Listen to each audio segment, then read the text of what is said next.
Hello everyone, আজকে আমি আপনাদের সাথে আমার ফার্স্ট নভেম্বরের অভিজ্ঞতা শেয়ার করব। ফার্স্ট বলতে আমার কলেজে আরও 2টা নভেম্বর হবে, তো সেই হিসাবে এটা আমার প্রথম নভেম্বর।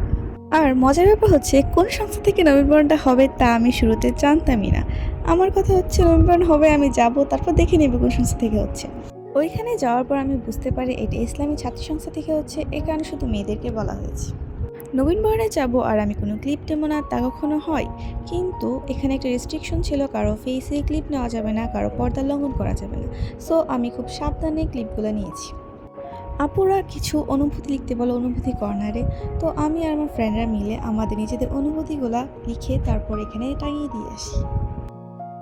তারপর এখানে কিছু ব্যানার ছিল, এগুলো নিয়ে আমরা ছবি তুলি এবং কিছু ভিডিও ক্লিপ নেই, আর আমার ফ্রেন্ডরা আমাকে হেল্প করছিল এইসবে।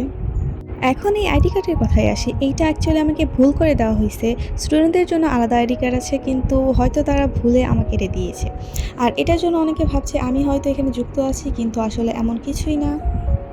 ওইখানে যাওয়ার পর তারা আমাদেরকে একটা গিফটের প্যাকেট দেয়, আর এটার মধ্যে ছিল একটা নোটবুক, কলম আর কিডিং, এবং আমাদেরকে ফুলও দেওয়া হয়। এই নবীনবরণটা আমার লাইফে একটা অন্যরকম একটা নবীনবরণ, কারণ এখানে কোনো নাচ গান গান বাজনা কিছুই হয় না। আপুরা হামনাত পরিবেশন করে এবং আমাদেরকে কিছু কথা বলে আমাদের লাইফ নিয়ে, আর এটা খুবই সুন্দর ছিল। নবীনবরণ শেষে আমাদেরকে খাবার দেয় এবং আমরা খাবার নিয়ে বাসায় চলে আসি। অ্যাকচুয়ালি আমি বাসায় আসি না, কারণ আমি আমার ফ্রেন্ডদের ছবি তুলে দিই, তারপর বাসায় চলে আসি। আর এটাই ছিল আমার আজকের দিন। টাটা।